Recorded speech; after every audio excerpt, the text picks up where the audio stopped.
All right, happy Thursday, everyone, and welcome back to our NoCodeOps live community show. It's exciting to have you all back in here, and let me know in the chat, actually, where you're joining us from, who's watching us right now, because this episode today is going to be your chance to interact live with our expert speakers today. And if you've been sticking around with us in our community for, the past 4 weeks, you would know who our expert speakers are today, because we're bringing them all back for an exciting AMA episode today where you can ask them all your questions directly. And so you might recognize these names. So without further ado, let me get them back into the stream. We have Alex from 9X. Hello, Alex. Great to see you back with us. And we have Jessica.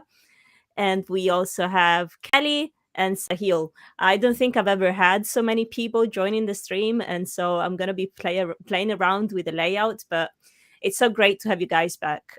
We've had so much positive feedback, from your events and all the learnings and the insights that you've been sharing throughout your sessions.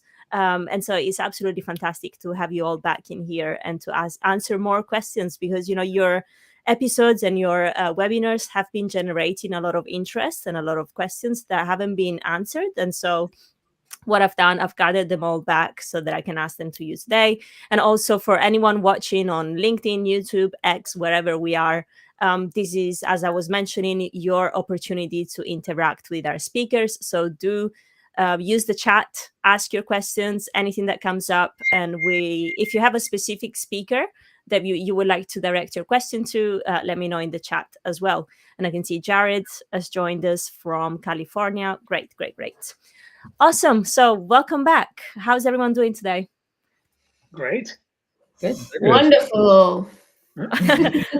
Awesome. That's what we like to hear. I don't even know where they're coming from. Yeah, I was going to ask how can we do this? Like, is it like Google Meet? What do we do? I don't know. No idea. We want some graphics.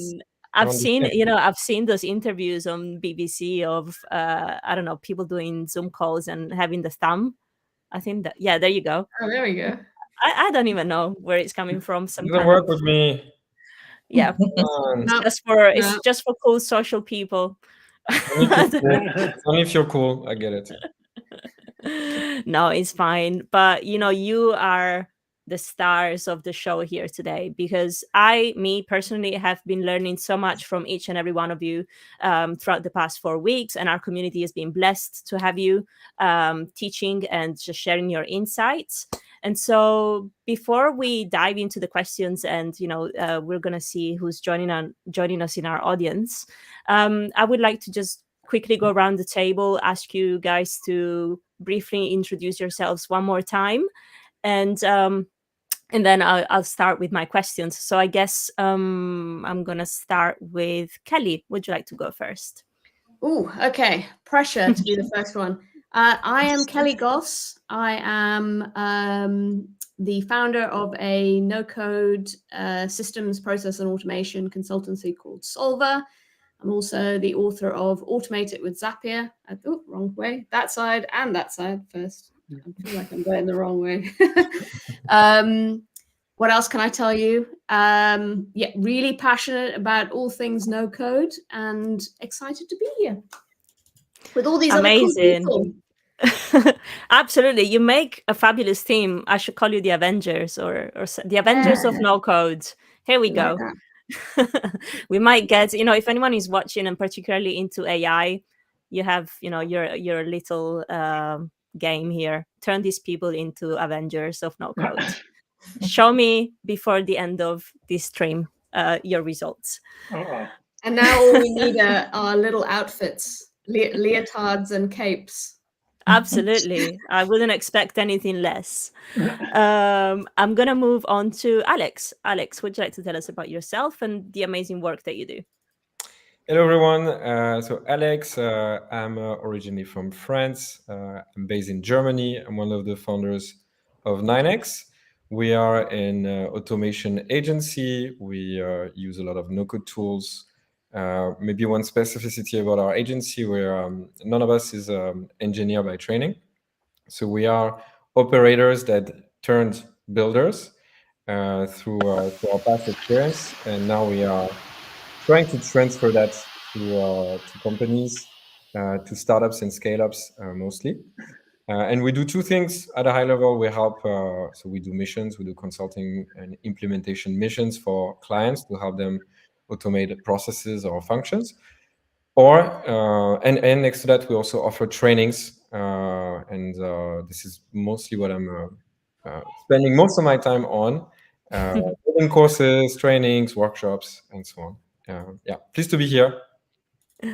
Amazing, amazing. And I could be here spending more words about how amazing each and every one of these individuals here are, but their content and their courses and their episodes that you've watched in the past weeks really speak for themselves. But we're gonna get to that a little bit further down into our episode today. And Jessica, would you like to go next? Sure. Hi, I'm Jessica De Oliveira. I am based in the United States, and I am, let's say, a Jackie of all trades. It's like how I like to call it. And I've grown from learning no code development. Started about 6 years ago, and that took me into freelancing and agency, and then eventually into consultancy, from a startup space into enterprise space. And so I started Mission Citizen so that more people can learn no code development in the workforce, because that's where it brought me to. It brought me to big businesses and enterprises wanting people to, their professionals and their organizations to have the skills. So that's what we focus on here, teaching more professionals and college students about the skill of no code. Brilliant. Thank you so much. And I love the fact that you are all talking about ops people, teaching people, helping them upskill and just become better professionals at work, become the heroes of their companies, just like one of our past events. And I think that was the one with you, Jessica, become the hero of your company with no code. So I absolutely love that. And that's something that it's really dear to us here at NoCodeOps. In fact, if you don't know, and if this is your first time watching this great bunch of people here chatting about no code and operations and community, we are a global community for operations professionals that leverage no code tools at work. And we get together here every Thursday for these webinars, but we're also very active in our Discord every day. And so, yeah, do join us. It's free. And you only get to learn from the best, like you're seeing today. And last but not least, and speaking of the best of trainers out there, Sahil, would you like to tell us something about you? Yeah, for sure. Hey, everyone. My name is Sahil. Very similar background to everyone here on the panel today. I'm a software engineer by training, was in the industry for more than a decade, and a couple of years ago decided to start my own sort of consulting business as well as an education business. So I help small to medium businesses digitize and automate. There's still a lot of people, as we all know, operating in spreadsheets. So I help them get out of that and sort of save some time. And also, I founded No Code University, similar to 9X and Mission Citizen, to teach other people these skills, because I see there's a huge demand, huge opportunity, both in terms of helping people as well as being able to sort of upgrade and make a good career out of it. So that's me, helping clients and teaching other operators. Fantastic, fantastic. And before I start getting into the individual questions I have for you guys, I would like to ask the group here, and maybe you can tell me who would like to answer first by a raise of hand or a signal or a thumb if you're cool. There you go. What to state? Because you're all coming from different perspectives and different careers, different journeys. I would love to hear, and you all obviously get in touch with a lot of companies, a lot of operators, solopreneurs, you name it. And so I would like to hear from you. What's the state of operations today? And do you notice that there's a friction towards no code? Do you find it easy to help them implement automation into their workflows? Or, yeah, just tell me about what you've noticed. Alex, yeah, you got a cool thumb. Okay. So my perspective, which is of course like based also on the companies I could interact with, so it's not the whole world, but from my side of the world, we are so early. The tools are there and they've been there for a while. The opportunities to do operations in a completely different level are there, and the options are multiple. There are more tools. There's more technology available. There's AI now that comes along that just opens up a whole realm of possibilities.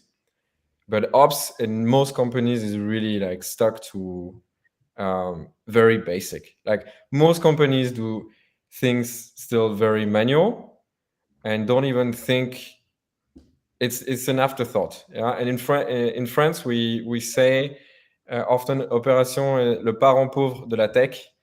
It means like this is the last area that tech ever considers or approaches. And I don't know what's the right translation in English, but like it's really the last resort. Like technology for revenue teams, technology for products, like this is front and center, always discussed. But for operations, it's always let's do it later. Or saving some time or some cost there, but it's not really.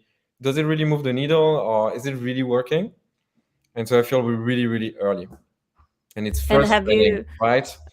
I know, and I feel you completely, but I'm sure, and I know because I know for a fact that you've had some successful cases of turning those companies or turning those minds towards a more no-code automated approach. Can you share a bit about what is it that helps them change, that helps them understand that the needle is moving, in fact, with no-code and automation? So I think we haven't cracked the code yet at 9x. We found some customers who understood our approach and were willing to take to embark on the journey with us. I think it starts with management, with the founders, or with like really decision makers wanting that, and not as an afterthought and not as an experiment. So we've had success with the founders that just let us do what we can do over a long enough period of time.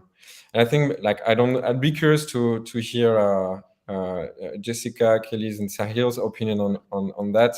But I have the feeling that we are still hired too often to fix a small issue or to automate a process that has been identified as automatable, while there's a bazillion of topics next to it that should be maybe tackled first, but it requires time. This requires maybe changing your tool infrastructure. This requires patience also, that the result might come in 6 months, not in the next 4 weeks. This requires also money. We don't work for cheap. But eventually your business will be transformed. And I think there's just too few leaders or founders right now that get that.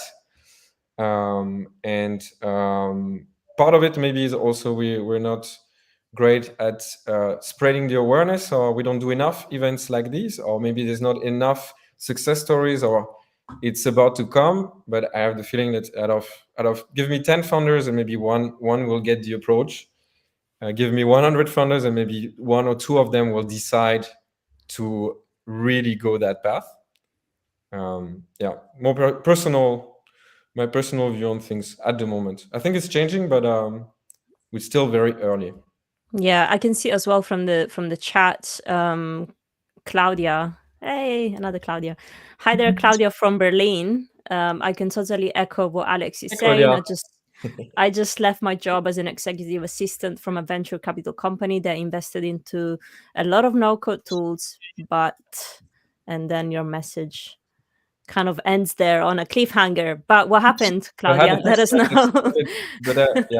They had a tech stack that supported the investment team, but no one else. So actually, I know Claudia. We've had a couple of interactions. Founders don't get it, and also VCs don't really get it as well. So they might understand that no-code tools are great. It's a great category to invest in. Like it paid off to be early in Airtable or Zapier, I guess. but they haven't really connected the dots, or so few of them have really connected the dots of what this means for the operating playbooks of those startups. It means much, much less people potentially. If marketing starts to learn tech, if operations starts to learn tech, if finance starts to automate early on, if they had understood that, then they would push their companies, their portfolio companies, to do so. I don't know how it looks like for SMBs and more traditional companies, but for startups, that's what I see. It was discussed at, I don't know if you guys listen to the All In podcast, but they're all for, highly reputed venture capitalists. And in the recent episode, they mentioned the rise of no-code tools and how it's going to cut costs, how it's going to cut development costs, especially in, with AI. So I think it was great to hear from them about talking about this, which signals that it is catching on and people are finally realizing that there are ways to do things, because I think one of the friction points had been that you need developers to do this kind of work, and there's hardly enough developers to do the main revenue generating work. So then this they can't afford to do. But now with no-code tools, finally it's catching on that okay, we don't need traditional developers who are so expensive to conduct some of these activities. So I think it's going to, as you said, it's early, but it's going to change. And I guess AI might push. Yeah. AI might push because I see more. I think you're right, Sahil. Like I see more articles and topics around a new playbook for startups. But this is coming from the angle: will there be a 1% unicorn or a 3% unicorn because AI allows you to automate everything? The reality is it's completely overshooting AI capabilities right now, but that might benefit us in setting up. We're not going to set up AI systems or not systematically, but the answer will be, well, actually a good old automation might do the job here. Yeah. And I know somebody like who's got a lot of talks or experience about AI right now, and I wonder, Kelly, if what's your experience in the UK, or I don't know if you have other types of clients, but I know you've been dabbing with AI lately as well, and just I think one of the biggest problems is just the initial kind of starting point with any businesses understanding what is out there for them, or even knowing what the term no code means. There are so many businesses that are just really clueless like right now. So like Sahil mentioned earlier on about so many businesses still using spreadsheets because I think that's comfortable for them and they don't really know what is available for them to use. And there's that kind of beginning part where people don't understand what is available. And I think that's mostly in SMEs. Some of the bigger companies and the startups are a little bit more clued up, but there's this massive gap of understanding right at the beginning. And I think that people can't even really think about the concept of AI when they don't even know what no code is and they don't know what is available to them. And I've been involved in some discussions recently because the government in the UK wants to really promote AI to businesses. They want businesses to adopt AI, but there's this massive gap in terms of an understanding of what is available to them anyway. Never mind thinking about AI. Let's think about the basics, like how can you use no-code tools in general to increase productivity within a business, never mind thinking about what AI is going to do for you. So maybe one of these days, governments, not just the UK government, maybe there'll be other programs that are available to help businesses to understand what they can do before we can even start thinking about all of these other big topics. Yeah, absolutely. That's a I'm great super point. curious to see, and like I would love to hear as well, like the results that you get from those conversations. And sorry to cut you off there, Sahil, but I also saw something in the chat from Maxwell, who says our citizen developer community in my corporate job is really growing quickly now. And Maxwell, I don't know if you're still in Singapore, but if we're talking about citizen development, I'm gonna pull in Jessica and just hear her perspective as well. Like, what are you noticing from where you're based, but also like the type of work that you're conducting right now? Well, I'll have to say that we all come from different perspectives of where no code exists in business, and everyone is saying the same thing, that I literally spent time in research focusing on. And when Alex said about people think that no code is going to fix a minor issue in a few days, like these are the things that are a part of the problem. When it comes to citizen development, it's more than just for enterprises. It's more than just giving someone a tool to fix a quick issue, right? It becomes now an entire company issue. They have to look at their policies. There's so much red tape. There's so many people that you have to go through. But I think that's the challenge with operations in no code, is that we don't have something standard, but the communities that actually get together and try to figure it out, like set some rules, set some standardization, and see how it's actually going to be able to grow, then we end up with like Maxwell's company, who actually has something growing, right? People get excited about it.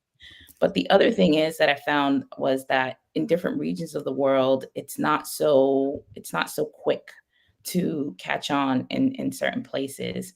Being in research, we got to see how no code or just no code platforms are being adopted. Companies want people who have these skills. That's the first thing. And the next thing is that here in the States, we've had it forever, or I should say everywhere it's been available forever. But we find like in Europe, it's a slower to adopt or slower to change. We find that sometimes, which I think is a good thing, because it hasn't been standardized. So why jump on something that might be a trend? And I think that's the frame of mind that other parts of the world may be in. Whereas in this part of the world, now everyone has a no code. Everything is called no code, right? And there goes another issue, that we don't actually know what no code is.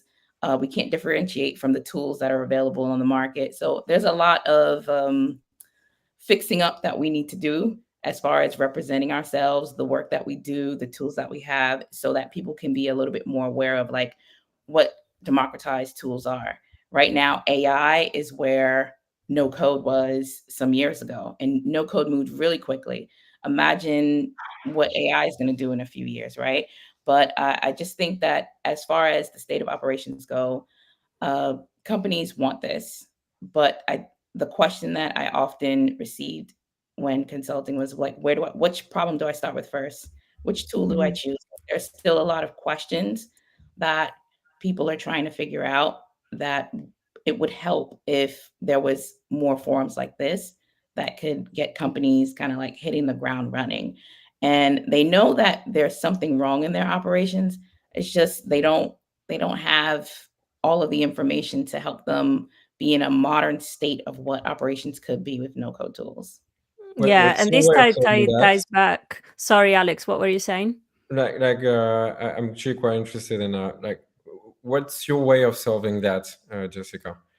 The problem that you labeled at the end, they don't know where to start, or they don't know which problem to tackle first. I love that our AMA has turned into an internal AMA in between our guests. I have 3 experts in the panel. I'm going to ask them questions. Of course. And in fact, that was going to be also my question, because it's part of our form of somebody that asked specifically for you, Jessica, and your events that you've had with us here. So many people are excited about the potential of no-code tools, but they're unsure how to approach career advancement using them. And so the question here was similar to what Alex was asking. What foundational skills should professionals focus on to make a no-code a significant part of their career strategy? So how do you solve for that? What should they really grasp at the beginning? Well, first, I think a lot of people don't know that they have a lot of the skills already. They do it at work every day. Like Sahil said, everyone's working on spreadsheets. That's the first part of building digital tools, is gathering that data and information when you actually get to the building aspect. So one of the major issues is that everyone is working on manual tools. Yes, spreadsheets are digital, but there's still some challenges with figuring out how to make sure that there's an efficient use of spreadsheets, right? Eventually, information piles up and a domino effect of things happen. So I would definitely start with using a tool in no code that focuses on environments that are already familiar to you. Get comfortable with a no code database like an Airtable or something like that, and then start to graduate into I wouldn't want to say full automation tools, but just being in Airtable alone, for example, you can get the hang of creating data, moving data around, informing people, automating things, integrating things. You can start there and then eventually get to visualization. You can start anywhere, to be honest. But like I said, everyone already has these skills. They just need to take these experiences and transfer them into an environment where you can actually do more with it, right? So, I mean, we all here know that using a spreadsheet can easily transform, you've probably seen it before, into an application. And a lot of no-code platforms, you integrate your information from a spreadsheet and you literally have an application in 5 minutes, right? So it's really not, we're not managing information and looking for data and better ways to handle it. We now become configurators and how can we systematize what we're doing every day. So if anything, that's the skill that we need to put more time into, right? Identifying where our systems are not really doing the thing that they're supposed to do for our organization. Mm-hmm. Does that help, Alex? Well, I think Alex was really talking about which problems how to prioritize. Yeah, it's not really my question. My question was more on the skills is more like at the individual level. My question was more like when you work with clients and they are we're so you know what's possible, but you don't know necessarily what their problems are. And on the other side of the table, they have no clue what is possible, and they are also sometimes don't know where to start looking. And I think this is one. It's been always a pain point for us to start engagement well, to set people on the right path.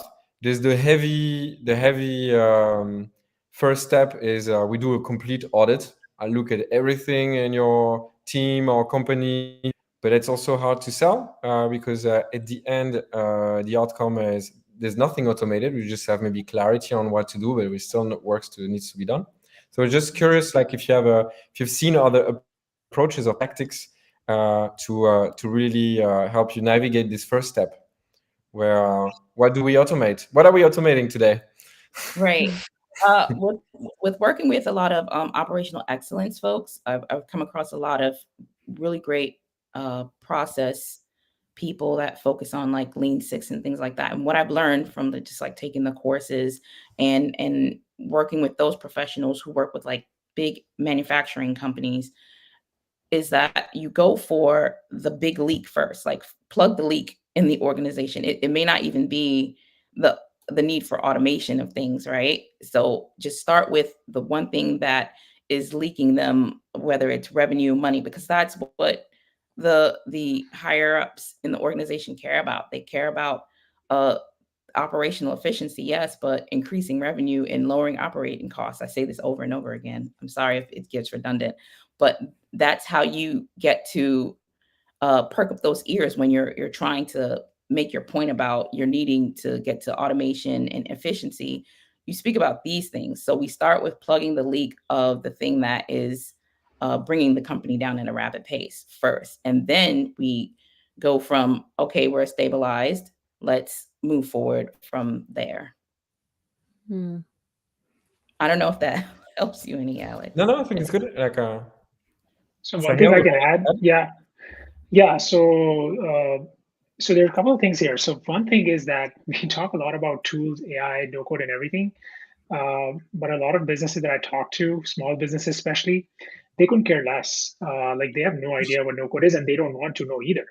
They just want to fix their problems, and they want to save time so they can, spend more time with their family or go out or do whatever. Because they just have so much admin work and overhead, and they turn to experts that, hey, like this is what I'm going through.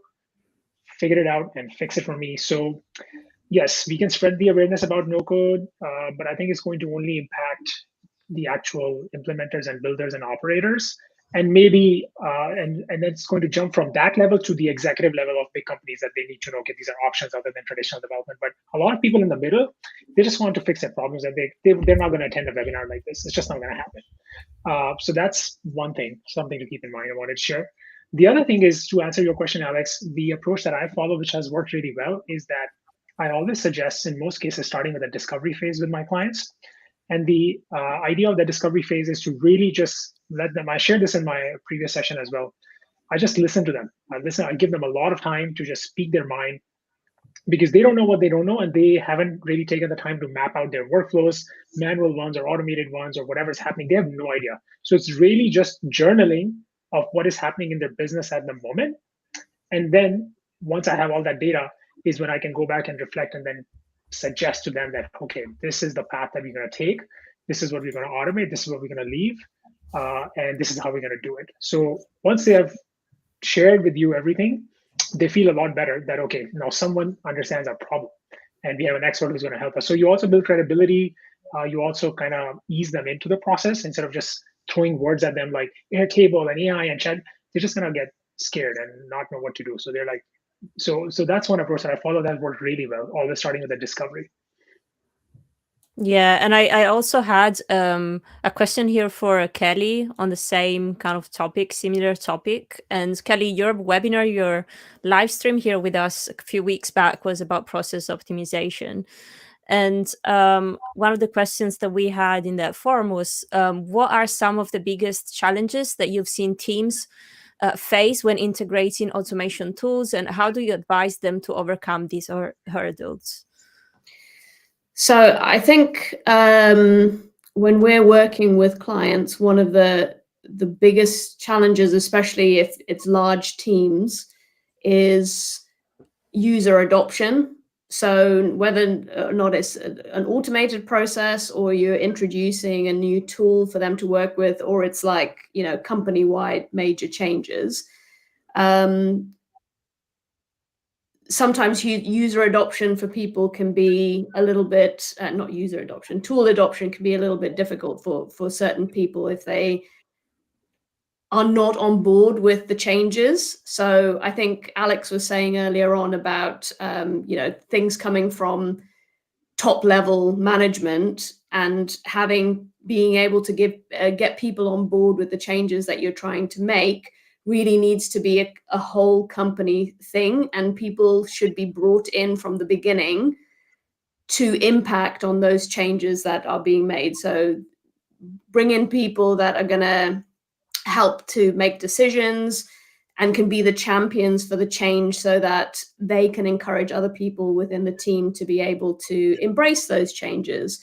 And I think things can be a little bit scary for especially the more traditional businesses that are now trying to move from the spreadsheets and, you know, more traditional systems, I guess, to something that is simpler and easier to use and better for integrating with other tools. It can be a little bit scary. So if you're getting people involved from the beginning, getting champions to empower everybody else as well is always going to be a good thing to do. And education as well, giving people insights into the benefits of introducing new ways of working rather than thinking, oh, well, everybody knows what we're talking about. Well, there are probably people that don't know what the benefits are and are fearful of maybe losing their jobs because something is going to be more efficient than what they're doing right now, not realizing that there are actually going to be benefits to working more productively and then being able to do the things that the humans need to do and show their personalities and their skills and everything else. And also for businesses to be able to give people opportunities to upskill.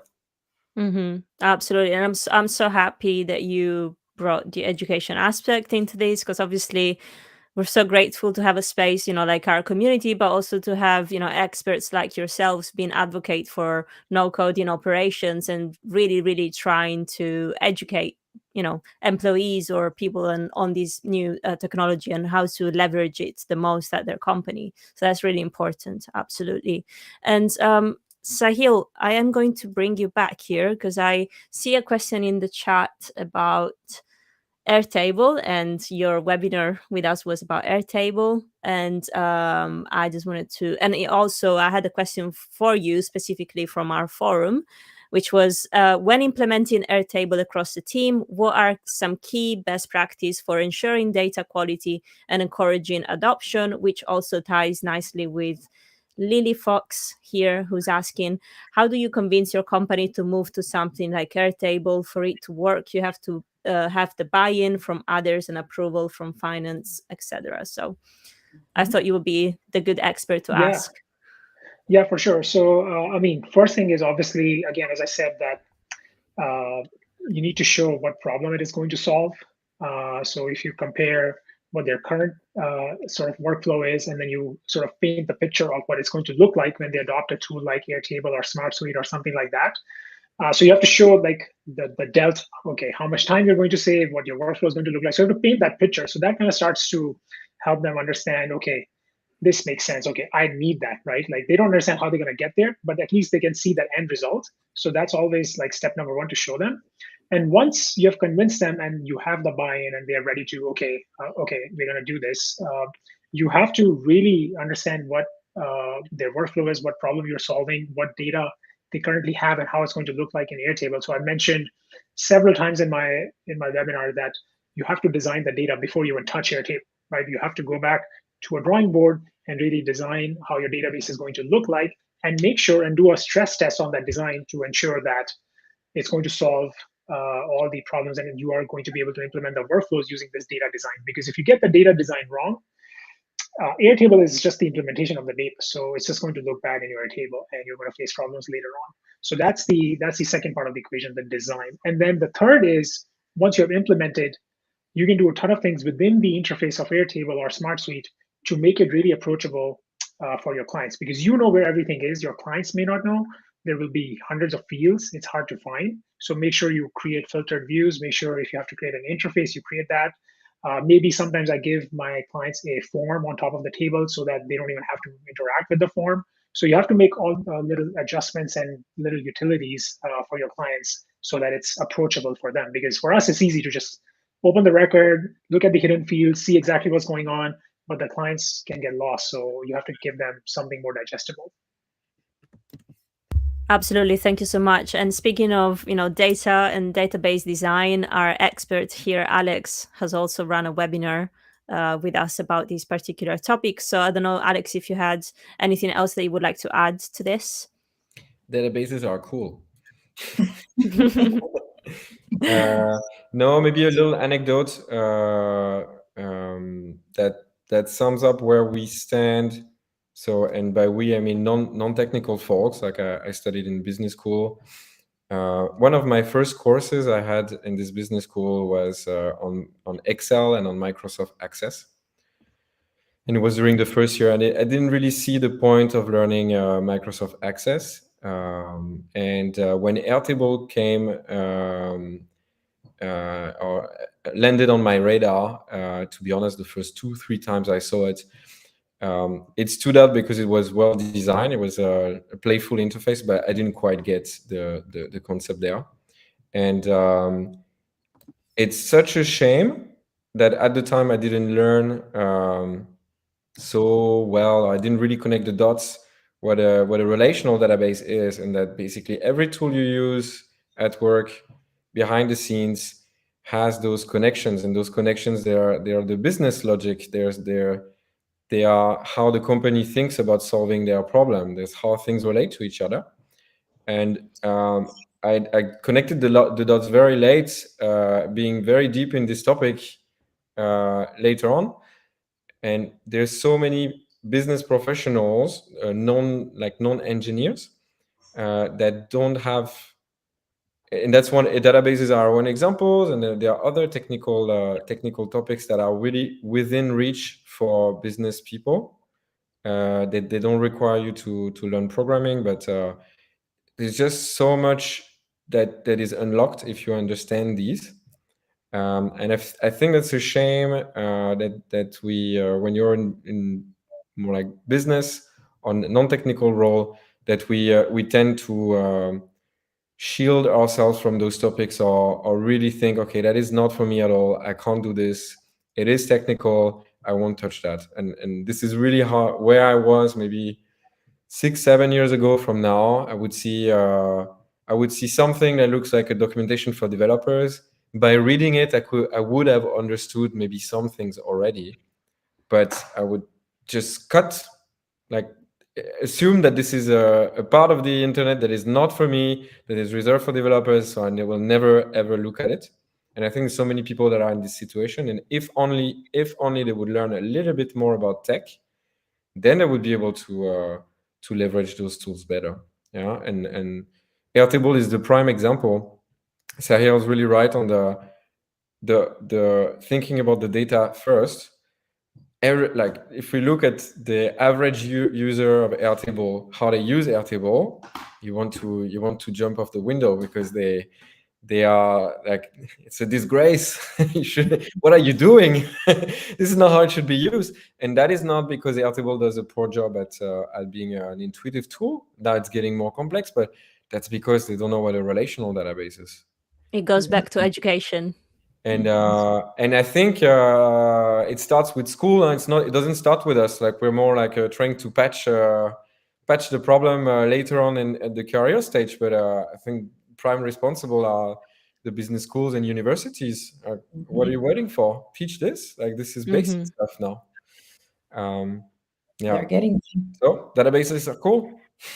Getting there. Who knows? Maybe, we're all going to be hired as university professors one day to teach about Why this. not? Or maybe some people already are doing that. Yeah, there's already a bubble being taught at Yale to business schools. There's some initiatives, yeah. Yeah. And Airtable at Stanford, I think. Oh, amazing. There you go. So we can definitely contribute to that. What did you say, Sahil? I said I need to apply for that job. Right. Exactly. Now I just need to get into Stanford. So, like, what are we waiting for? We do have a general question here for the whole group, and I would love to hear who would like to take it. From Stephen, one issue of using no-code tool is that it can be very expensive when scaling up. Could you give suggestions if we plan to transit to high-code solutions in the future? Anything that we should prepare ahead? Who would like to take that?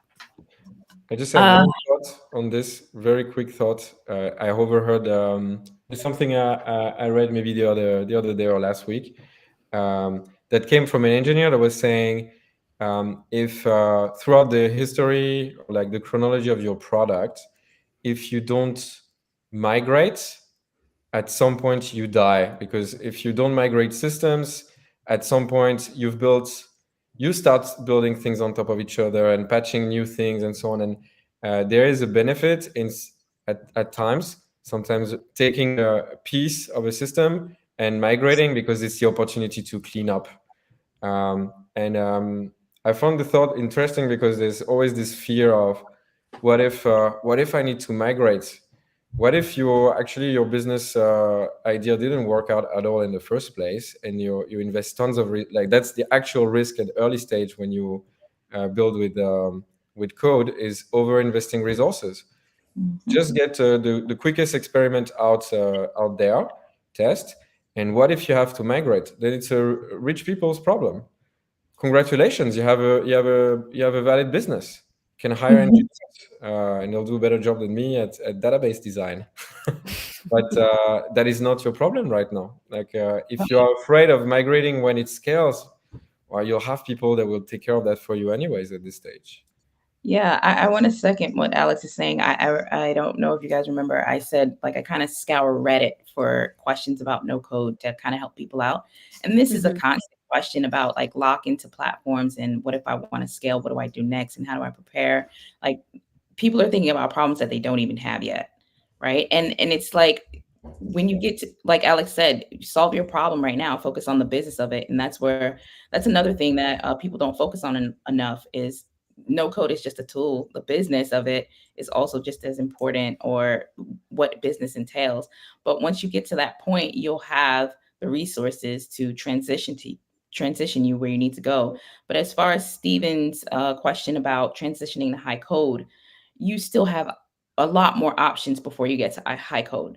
When I worked on the comparison of software tools, you have a whole world of enterprise tools that can behave like no code still, even though the investment is different and it's for a different environment. By the time you get to that stage where you need to scale, it's for you, right? Look into low code enterprise tools, and some of those enterprise tools don't even require coding still. So it may be a little bit more technical, but it may not even need code just yet, and it functions just like code, and it's for developers. So you have a lot more options before you go hard code. Also goes back to the design. If your design is robust, even if you have to migrate to another platform, you'll be fine. Yeah. And I also like to keep the idea of when choosing tech stacks, to keep it loosely coupled. I like to separate my front end from my process layer, from my database. So even if you have something like that's a little bit more highly technical, like a Supabase, it can scale very far, and you just change your front end, and it can integrate with a lot more higher end tools, or tools that need more of a technical expertise. Just think about that's how I tell people to think about the future without worrying about it. Just use a tech stack where you can move the parts around like puzzle pieces in the future if you need to. Mm-hmm. Yeah. I think I'd like to kind of just add to what Jessica's saying there, because that is so important, because it really gives businesses the flexibility to change the way that they're doing things really easily without having to heavily invest in development costs to do something. So we've actually got clients that have moved from a really heavily developed solution that they've either built themselves or had developers build for hundreds of thousands of pounds over years and customized and done whatever they need to. And they've moved from those kind of solutions over to much more flexible low code or no code solutions, which then allow them to be much more flexible in the way that they design things, and that it's much more cost effective than the hundreds of thousands of pounds that they've spent on that, when a solution can be developed for a fraction of the cost. So I think the cost needs to be taken into consideration, as well as time that it would take to build a solution, no code versus, code. Yeah, and I was just scrolling through another question that I saw in terms of costs as well. I think it was from Ray. But I'm just going to pull up one of his comments here, where he says no code is also labor expense trade-off. So it will be more popular where labor is more expensive. So where dev time is super cheap or fixed cost, like some tech companies, is a tougher sell. This is true. When I mentioned earlier that enterprises there's a lot of red tape. The red tape really just comes around this idea here of more consumption, spending more money on technology, and it being something new in comparison to what they know. There's a lot of pushback for this. It is a tougher sell. When we talk about adopting no code or low code tools, this is like one of the main conversations. And it really is, it's not a one size fit all thing. And it has to be something that's custom to who is adopting it, right? So yeah, you can get people on board, but it might be an expense that the company might not be able to handle, right? So some companies may need to start off slow, small, fixed on a certain problem. It's not something that you can just jump in and say, okay, the entire company is going to become, no code operators. Although we've seen that happen, it happened over a span of like years, and they understood where their investments were going and where they wanted to be in those 2 years, right? So it's not, I think this goes back to the idea, I think Alex was saying earlier in the chat about where people want this quick fix, But at the end of the day, there's so much more that goes into it as far as getting results, understanding if you're going to get the results that were intended from the tool. So there's a lot of red tape behind it, and there's a lot of figuring out that still needs to happen in that space. And it should be custom to whomever it is that you're speaking to about the solution. Yeah, and I just found his question here as well, which was, how do you talk about realizing operational savings then? Do you discuss firing with your clients? Augmentation, Claudia. Augmentation. Yeah. Yeah. I guess this is the key word now, huh? With AI. There's you can't talk about getting rid of people, so you're augmenting your workforce with AI. It's the soft way. But I also think there's a space to say that folks, like professionals, have to move at the rate in which technology is moving, right? If a company is using AI to replace them, they have to learn what is now necessary for them to hold their positions. Maybe it's a new position in a new company, but at the same time, that education is not there for a lot of people. They're staying complacent because I don't think there's enough focus on letting professionals know that the way that business is being done is changing, and the skills of yesterday are no longer the skills of today. You have to evolve with the changing times, right? So, I mean, it's a touchy subject, but we're eventually going to come to the point where the professional skills that we had are no longer the ones that we need anymore, especially when we're talking about repeatable tasks that AI and automated machines can do for you. Now you need to upskill and you need to become a higher value employee so that you can do higher value work. And that doesn't even require coding, right? It just becomes, you just need to learn more about what's happening in the way that we do work today. Absolutely. And I think, like, you know how people often say you don't have to reinvent the wheel? No, you don't, because somebody has done it for you, but you definitely need to learn what to do with it. And that's where we're at right now. So cool. I have a question here from Susan. That is really a nice question for our event here today. What can I do to become better as a no-code operator? Are there any internship opportunities that one can take up to sharpen my skills? Or maybe do you know any courses out there? And maybe this is a good time for us all to announce the special announcement that we were going to make here all together, because you know, there is a reason why we gathered all these fantastic minds, you know, in the no-code space. We obviously shared, you know, their insights with you. We hosted live streams and webinars throughout the past month together with Alex, Jessica, Sahil, and Kelly. But we have more exciting news. And I was hinting, you know, that this is not the last time that you'll get to see them and interact with them, because we're all here to announce the launch of our NoCodeOps Academy.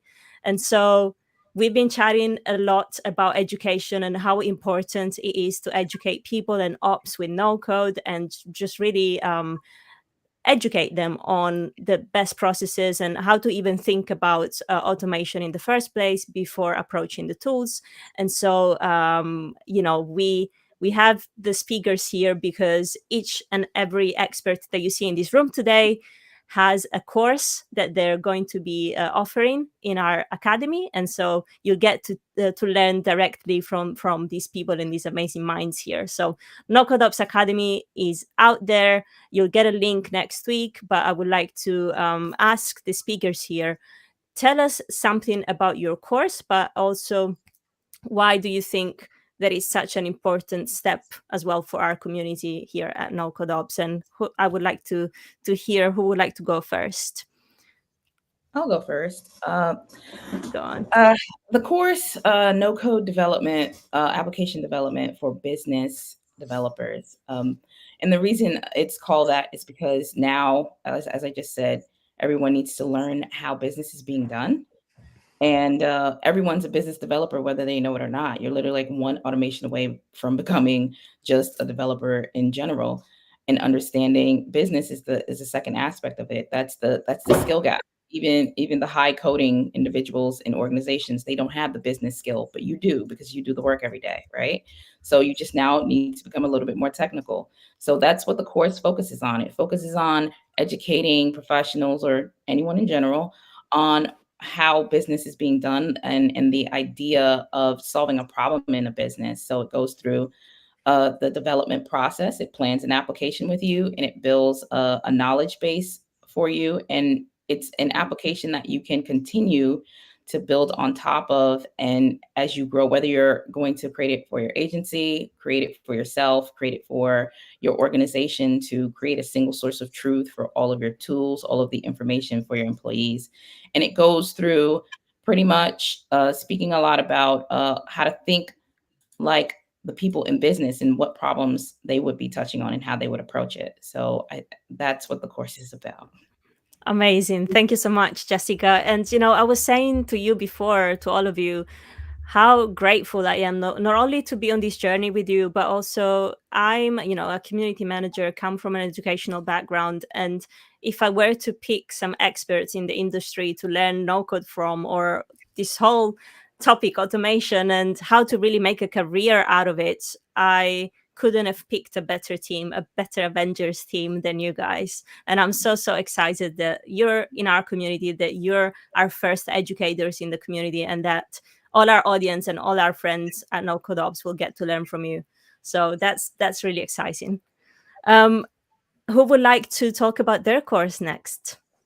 Yeah, I can go next. Go on, So yeah, as Sahil. I've been as I've been trying to drive the message home, you can learn Airtable, but you must learn about database design. So my course is basically a 2-in-1. You learn the database essentials, with Airtable being the medium, but the skills that you learn are not restricted just to Airtable. They can be used in any tool that requires a database: Bubble, Notion, SmartSuite, whatever. So yeah, so it's called Airtable Essentials, and will be available soon. Amazing. Thank you so much. Kelly, would you like to come up next?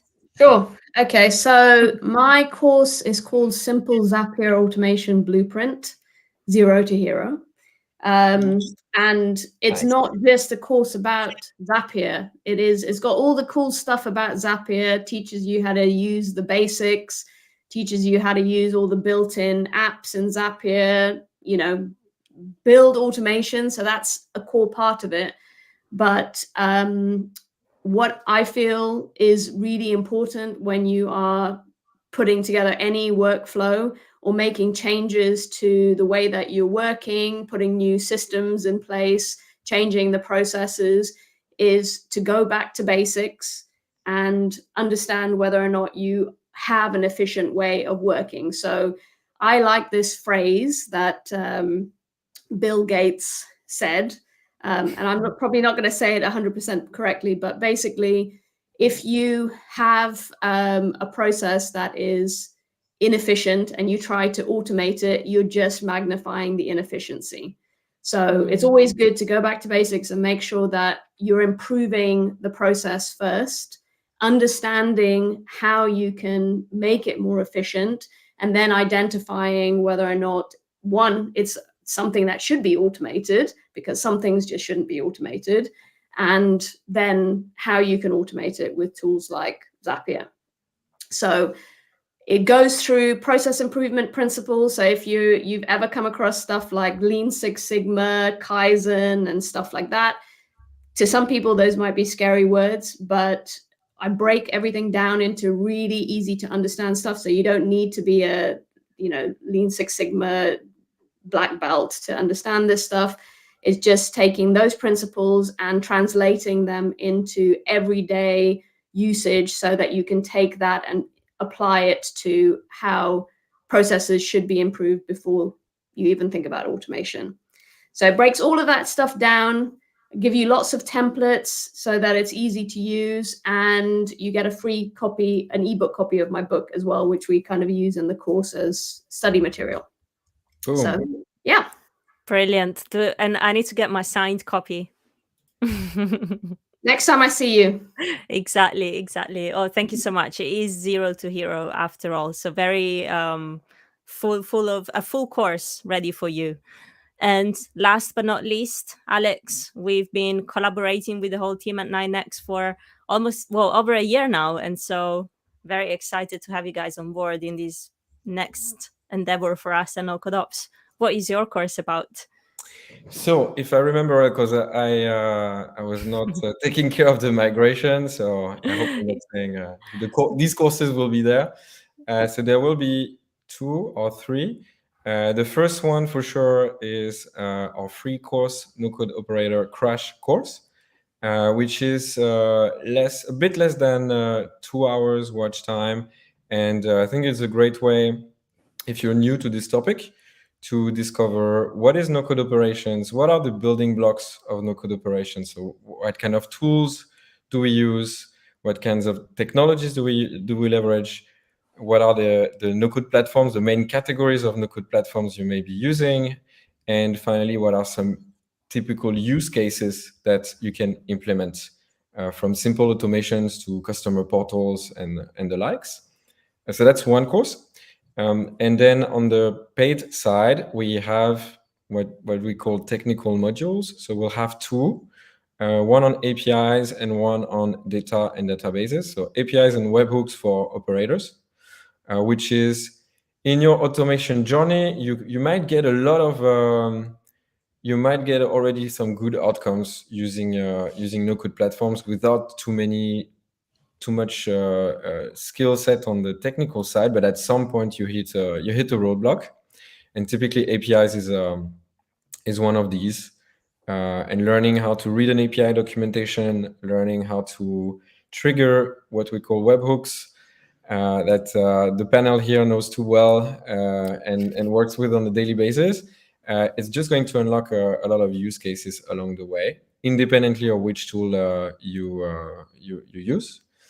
And we have also a module on data and databases for operators. So maybe similar to Sahil, we do examples with Airtable, but not only. And it's a little bit about database design, a little bit about the different data types and how to transform data. It's also one pillar when you do what we do on a daily basis, when you do automation jobs or build internal tools, at some point, you need to be a bit more literate in data. So I think we'll have those 3, but maybe oversold, and we just have to, I don't know. Now you have to upload them all, now that you've said it. I'm going to record more lessons this weekend then. Awesome. Cut. Yeah, exactly. Awesome. Well, thank you so much. We're very excited because, as I was mentioning at the very beginning of this webinar today, this live stream, education was the missing tile of the whole ecosystem that we've been building here at NoCodeOps. Started off as a newsletter, grown into building a fantastic active community that we have, and we then started working on our platform, obviously Operator, which, by the way, in a few hours you'll see a new updates, a new launch coming from Phil. So you hear something? No, yes, you hear the bells, but no, we can't say it live, we can't say it yet. The panel might know what it is already, but if you want to know, follow Phil on LinkedIn. I just shared his link in the chat, because he's going to launch and announce something really, really cool in a few hours. So go ahead and do that. And so education and the build and the launch of NoCodeOps Academy was just the missing tile to really give you all the resources that you need. There's no excuses now. If you work in operations, if you want to get serious about scaling your career and adopting no code, like stay on top of the future and everything else, now you have the best minds in the industry here ready to teach you. Avengers. You have the Avengers, the no-code Avengers are here to support you, and the community, and so everything is ready, and it's just a beautiful cherry on top that celebrates all the amazing work that we've been doing, for the past 2 years. So very grateful one more time, and love to have you guys in this team and to be offering this to the community and all the operators out there. You need your fireworks going off in the background again. I know. How did I do that? I don't even know. What was it? I'm not sure, but we can have my hands are not recognized or something like that. We can have a air horn. For... That's it. How did you do this? I'm jealous. Am I just a regular user, or I'm just a regular user and you're? You don't get the maybe special privileges. I have too much time. Maybe no, that's not true. If you know me, you know that's not true.